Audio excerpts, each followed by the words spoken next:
안녕하세요. 7월 22일 미국에서 과학정책 발표가 하나 있었습니다. 기사 제목만 보면 흔한 예산 뉴스처럼 보입니다. 그런데 숫자를 들여다보면 규모가 조금 이상합니다.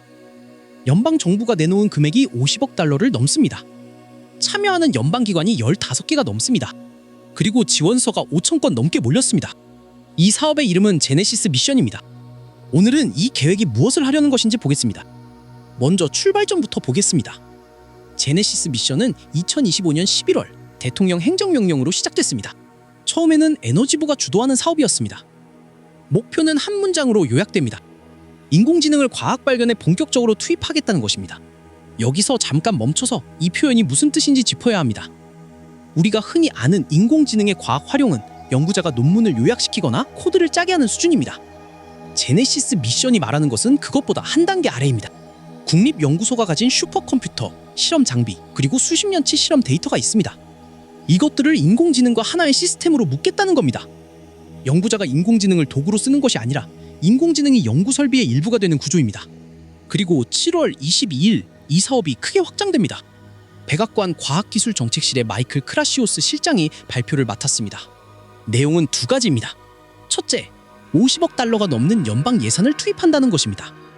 둘째, 이 사업이 에너지부 하나의 일이 아니라 범정부 사업이 된다는 것입니다.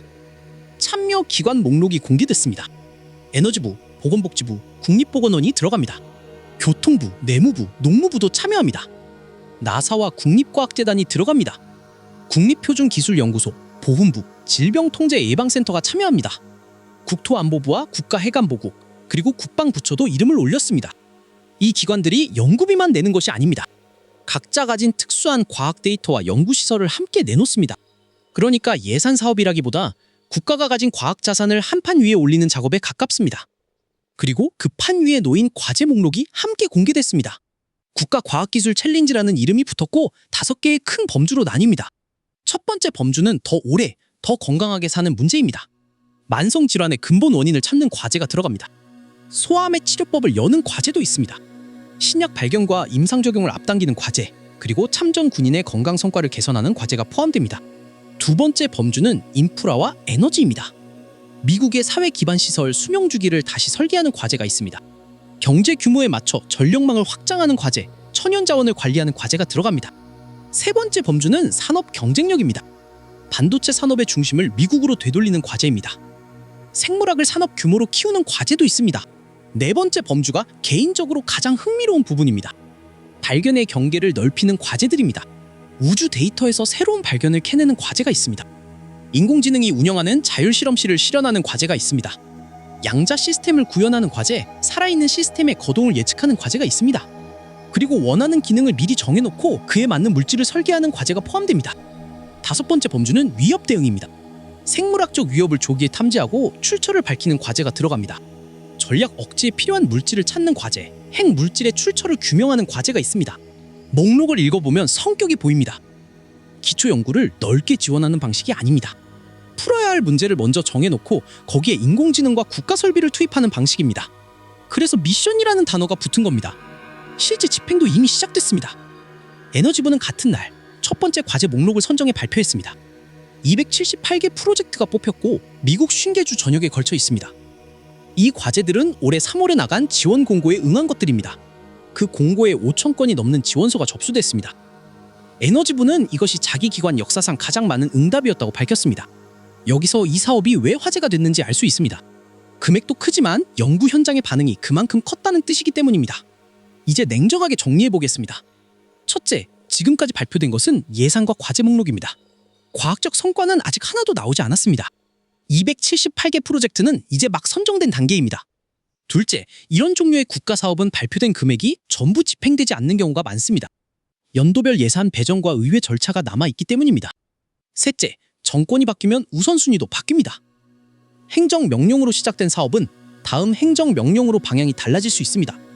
넷째, 일부 언론은 이 사업을 맨해튼 프로젝트에 비유했습니다.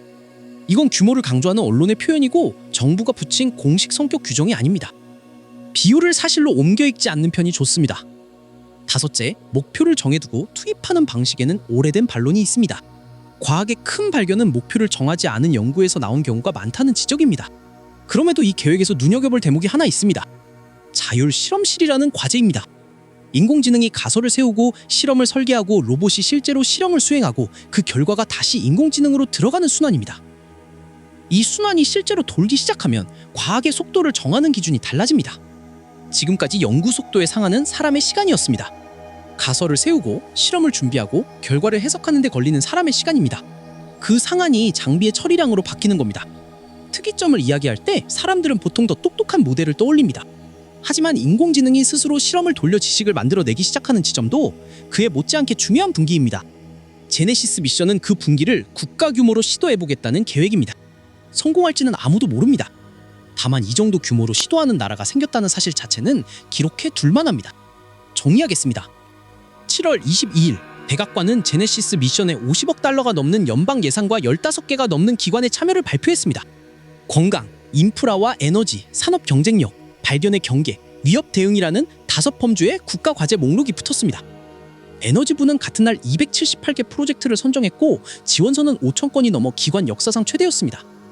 핵심은 인공지능을 연구도구로 쓰는 것이 아니라 국립연구소의 설비와 데이터의 묵거 과학 인프라로 만들겠다는 발상입니다. 성과는 아직 없습니다. 지금 나온 것은 판을 깔았다는 선언까지입니다. 이 영상의 진짜 완성은 여러분의 시청이었습니다. 제 영상을 완성해 주셔서 감사합니다.